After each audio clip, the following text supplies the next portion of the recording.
모세가 장성한 후에 한 번은 자기 형제들에게 나가서 그들이 고되게 노동하는 것을 보더니 어떤 애굽 사람이 한 히브리 사람 곧 자기 형제를 치는 것을 본지라.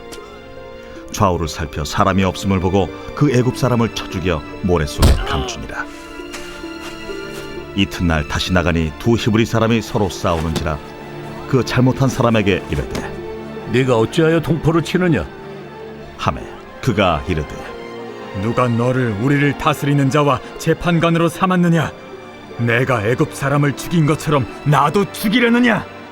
모세가 두려워하여 이르되 일이 탈로 되었도다. 바로가 이 일을 듣고 모세를 죽이고자 하여 찾는지라. 모세가 바로의 낯을 피하여 미디안 땅에 머물며 하루는 우물 곁에 앉았더라. 행복한 안식일 저녁입니다. 오늘은 강해지십시다 라는 제목을 가지고 함께 말씀을 나누고자 합니다. 본문은 출애굽기 2장 11절로 15절 말씀입니다. 이미 앞전에 이 성경책을 읽었기 때문에 넘어가도록 하겠습니다. 성도 여러분, 이 무겁고 큰 건물을 지을 때 그것을 받쳐주는 뼈대로 사용되는 것은 무엇일까요? 네, 우리 모두가 생각하다시피 이 철과 콘크리트입니다. 그런데 이 철보다 그리고 콘크리트보다 더 강한 뼈대가 되어주는 것이 발명되었다고 합니다. 그것이 무엇인지 아십니까? 네, 바로 CLT라는 나무입니다. 이 나라의 50%가 산림으로 된 오스트리아에서는 이 CLT라는 나무를 개발했다고 합니다. 이 CLT라는 나무는 철의 2배, 콘크리트의 9배나 강하며 이 가벼운 탓에 강도 7의 지진에도 견뎌낸다고 합니다. 그래서 이미 이 나무로 오스트리아의 빈의 외곽에는 24층의 건물이 지어졌다고 합니다. 어떻게 보면 정말 큰 발명이라고 볼 수 있는데요. 우리는 당연히 철이 강할 것이라 생각했지만 우리의 고정관념을 깨고 CLT라는 나무가 강하다는 것을 보게 되었습니다. 진짜 강한 것은 철이 아니라 나무였던 것입니다. 오늘 본문에서 모세는 애굽 사람을 죽이고 바로를 피해 이 미디안 광야로 도망갔다고 말합니다. 그런데 여기서 의문이 드는 것은 모세는 이집트의 왕자임에도 불구하고 도망을 갔다는 것입니다. 당시 왕자가 사람을 죽이는 것은 그렇게 큰 잘못이 아닌데도 이 도망을 갔다는 것입니다. 왜 그가 왕자임에도 불구하고 도망을 가야 했을까요? 그리고 또 왜 하나님께서는 이 지도자를 세울 그 모세를 도망가게 두셨을까요? 오늘 함께 이 이유를 찾고 은혜를 나누었으면 좋겠습니다. 우리 본문 11절을 같이 보도록 하겠습니다. 모세가 장성한 후에. 이 모세가 장성했다는 말은 즉 모세가 성인이 되었다는 것입니다. 그런데 이 장성이라는 단어의 원어는 가달인데요. 이 가달의 뜻이 성인이 되다 말고 또 다른 의미도 가지고 있습니다. 그것은 바로 강해지다, 크게 되다라는 뜻입니다. 이 말은 단순히 모세가 성인이 되었다는 의미뿐만 아니라 그가 힘이 있게 되었고 큰 사람이 되었다는 뜻을 가지고 있는 것입니다. 그렇다면 모세는 어떻게 그렇게 크게 되고 강해졌을까요? 이해를 돕기 위해 당시 모세의 가족 관계를 이야기하도록 하겠습니다. 이 모세를 물에서 건져낸 사람은 이집트의 공주 하셋수트였습니다. 이 공주는 무남 동료로 태어나 왕위를 계승하는 자리에 있었습니다. 그러나 그녀는 자신의 남편에게 왕위 자리를 주었고 그 남편이 투트모스 2세가 되게 됩니다. 그렇게 하셋수트 공주와 투트모스 2세 사이에서 딸 하나가 태어납니다. 그러나 그 딸은 어렸을 때 죽게 되었고 그의 남편도 일찍 죽게 되었습니다. 그래서 이제 왕위를 오를 사람은 투트모스 2세와 궁녀 사이에서 태어난 투트모스 3세가 되었습니다. 그러나 아직 나이가 어린 이 투트모스 3세는 바로 왕이 되지 못하고 나중이 되어서야 왕이 될 수 있었습니다. 그렇기 때문에 투트모스 3세가 왕이 되기 전까지 이 하셋수트 공주가 모든 왕권을 갖게 되었고 실질적으로 이집트를 다스렸습니다. 그런데 여기서 보아야 할 것은 투트모스 3세가 하셋수트 공주와는 아무런 혈연 관계도 아니었다는 것입니다. 이 투트모스 3세는 아까 말씀드렸던 것처럼 아버지 투트모스 2세와 이 궁녀 사이에서 태어난 서자였기 때문입니다. 그런데 이러한 상황 속에서 이 하셋수트는 나일강에서 모세를 만나고 모세를 입양하게 되었습니다. 그래서 그녀는 딱 보아도 이 명량해 보이는 모세를 보고 그를 후계자로 삼기로 결심했습니다. 부조와 선지자 245페이지에서는 이렇게 이야기하고 있습니다. 모세는 바로의 궁정에서 최고의 시민적 군사적 훈련을 받았다. 국왕은 그의 양손을 자신의 보좌의 후계자로 삼기로 결심했고 그 청년은 그의 높은 지위를 위하여 교육을 받았다. 즉 모세는 왕실의 후계자 교육을 받았습니다. 모든 교육에 있어서 가장 최고의 교육을 받았습니다.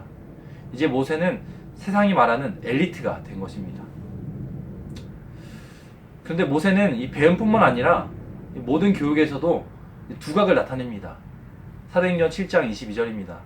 모세가 애굽 사람의 학술을 다 배워 그 말과 행사가 능하더라. 모세는 교육만 고급 교육 받은 것이 아니라 그 모든 교육에서도 능하였던 것입니다. 그렇다면 이렇게 강해지고 큰 사람이 된 모세가 했던 일은 무엇이었을까요?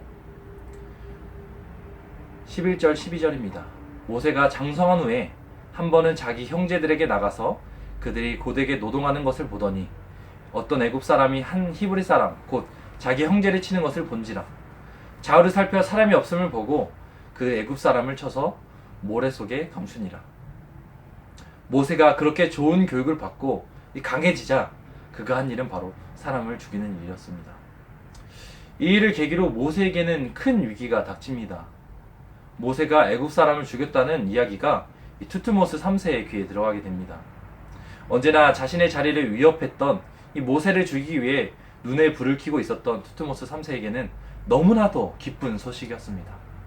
결국 이 일을 통해 투트모스 3세는 모세를 반란과 산인으로 나라를 위협하는 존재로 만들어버렸고 결국 모세는 쫓기는 신세가 되어 이 미디안 땅으로 도망가게 되었습니다. 저는 이 장면을 보면서 너무나도 안타까웠습니다. 이 한 번의 일 때문에 이스라엘 백성들의 해방은 40년이 미뤄집니다. 모세는 모든 자신의 힘과 권력을 또 잃어버리게 됩니다. 그리고 40년이 지난 후에 이 백발 할아버지가 되어 돌아오게 됩니다. 우리의 눈으로 보았을 땐 이해가 되지 않습니다. 지금 본문에 나오는 40대의 모세, 이 강한 권력, 힘과 명석함을 가지고 있는 이때가 이스라엘을 해방시키기에 가장 좋은 때가 아닙니까? 그런데 이렇게 강하고 이렇게 좋은 기회임에도 불구하고 왜 하나님은 모세를 내버려 두시고 이 미디안 땅으로 가도록 내버려 두시는 것일까요? 왜 출애굽을 늦추시는 것일까요? 사랑하는 성도 여러분, 때때로 우리는 이와 같은 일을 만날 때가 있습니다. 삶 속에서 나에게 정말 몇 번 오지 않을 기회가 나에게 왔고 이 가장 좋은 시기여서 그 일에 힘을 쏟았습니다. 그런데 그 일이 틀어지거나 혹은 놓치게 될 때가 있습니다. 그럴 때면 정말 하나님이 원망스럽습니다. 또 혹은 하나님께 영광되는 일 같아서 이 일을 했는데 오히려 좋지 않은 결과가 올 때 우리는 또 주저앉게 됩니다. 왜 하나님은 이러한 일들을 우리에게 허락하실까요? 인간적으로 볼 때에 모세는 모든 것을 다 갖추고 있었습니다. 가장 강해 보였습니다. 그런데 하나님이 보시기엔 없는 것이 있었습니다. 12절입니다. 좌우를 살펴 사람이 없음을 보고 그 애굽 사람을 쳐 죽여 모래 속에 감추니라. 모세는요, 이 좌우를 살폈습니다. 좌우를 살피며 혹여나 이 모습을 볼 사람들이 있을까 살핀 것입니다. 그러한 울분이 터지고 이 흥분했을 때도 그는 냉정하고 조심스럽게 상황을 판단하였습니다. 그리고 그 후에 이 애굽 사람을 죽였습니다. 그런데 그가 보지 못한 것이 있었습니다. 그것은 바로 하늘에 계신 하나님을 그는 바라보지 못했습니다. 그의 시선은 이 하늘이 아닌 이 땅 좌우에만 있었던 것입니다. 앞에서도 말씀드렸습니다. 이 모세가 장성하였다는 단어는 이 가달입니다. 그런데 이 단어는 때때로 이 자신의 위대함을 입증하는 의미로 사용된다고 합니다. 즉 모세는 자신이 이스라엘 백성들을 구출해낼 사명을 가지고 있고 그리고 그것이 오늘 하나님께서 나오는 방법이 아닌 자신이 잘난 능력으로 그것을 이루고자 하였습니다. 그래서요, 그는 애굽 사람을 죽임으로써 자신이 이스라엘 백성들의 해방을 지지하고 이 도움을 줄 수 있음을 이스라엘 백성들에게 보여줍니다. 그런데 여기서 중요한 것은 아직 이스라엘 백성들의 마음이 준비되지 않았다는 것입니다. 사도행전 7장 25절입니다. 저는 그 형제들이 하나님께서 자기의 손을 빌어 구원하여 주시는 것을 깨달으리라고 생각하였으나 저희가 깨닫지 못하였더라. 사실 출애굽이 미뤄진 것은 비단 모세만의 문제가 아니었습니다. 아직 이스라엘 백성들도 하나님께서 준비하여 주신 그 자유를 맞이할 준비가 되어 있지 않았습니다. 그래서 결국 이스라엘 백성들은 모세와 협력하는 것은 둘째치고 결심조차 하지 않았습니다. 이렇듯 모세는 자신이 이제는 나서기 좋을 때였다고 생각하였지만 오히려 그 상황은 준비되지 못한 상황이었으며 모세 자신도 준비되지 않았던 때였습니다. 그렇다면 세상 눈으로 보았을 때 모든 것을 갖추었던 가장 강하였던 이 모세가 하나님이 보시기에 이 갖추지 못하였던 것은 무엇이었을까요? 부조와 선지자에서는 이렇게 이야기합니다. 길지만 눈으로 함께 따라 읽어주시기 바랍니다. 모세는 아직 위대한 그의 사업을 성취할 준비가 되어 있지 않았다. 그는 아브라함과 야곱이 배운 동일한 믿음의 교훈, 하나님의 약속의 성취를 위하여는 인간의 힘이나 지혜를 의지하지 말고 그분의 능력에 의지할 것을 배워야 했다. 그리고 한적한 산중에서 모세가 배워야 할 다른 교훈들도 있었다. 극기와 고난의 학교에서 그는 인내와 감정을 조절하는 것을 배워야 했다. 현명하게 다스릴 수 있기 전에 그는 순종하기를 배워야 했다. 그가 이스라엘 백성에게 하나님의 뜻을 가르치기 전에 그의 마음이 그분과 완전히 조화되어야 하였다. 자신의 경험으로는 그는 장차 그의 도움을 필요로 하게 될 모든 사람들을 자유로운 아버지와 같이 돌볼 수 있도록 준비되어야 하였다. 사람들은 그 오랜 세월 동안 그의 수고와 남의 눈에 드러나지 않는 생활을 시간적으로 큰 손실이라고 생각하여 면제시켜 주었을 것이다. 그러나 무한히 지혜로우신 하나님께서는 당신의 백성의 지도자가 될 그를 부르사 40년 동안 비천한 목자의 일을 하도록 하셨다. 모세의 살인은 분명히 그 의도가 선하였습니다. 또 하나님을 위한 것이었습니다. 그러나 그것은 온전히 모세 스스로의 선택이었고 생각이었습니다. 아무리 그것이 의로운 의도라 하여도 살인행위는 도덕적, 신화적으로는 결코 허용될 수 없는 일인 것입니다. 그래서 하나님은 그를 광야로 보내셨습니다. 광야에서 그를 지도자로 훈련시키셨습니다. 지도자가 되기 위하여 모세에게 가장 필요한 것은 세상의 어떠한 교육이 아니라 그가 인내하고 감정을 조절하며 하나님을 의지하여 순종하는 것이었습니다. 모세는 이스라엘 백성들을 전쟁을 통하여 해방시키고자 하였습니다.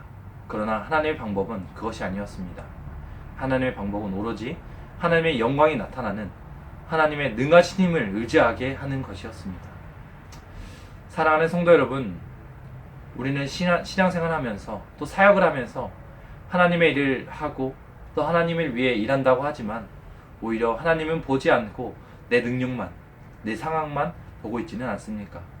나의 안목을 따라 살지는 않으십니까?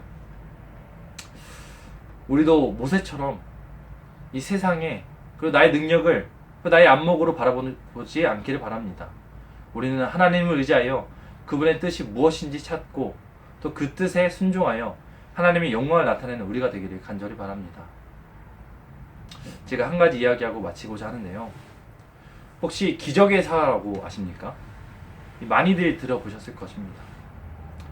이 기적의 사과를 만든 사람은 일본의 기무라 아키노리라는 할아버지입니다. 이 사과가요 얼마나 좋은지 요리하면서 이 반쪽 사과만 사용하고 이 반쪽 사과는 냉장고 위에다 올려놓았다고 합니다. 그리고 2년이 지난 후에야 발견하게 되었는데 이 사과가 변색도 되지 않고 썩지도 않고 그저 오그라들기만 했다는 것입니다.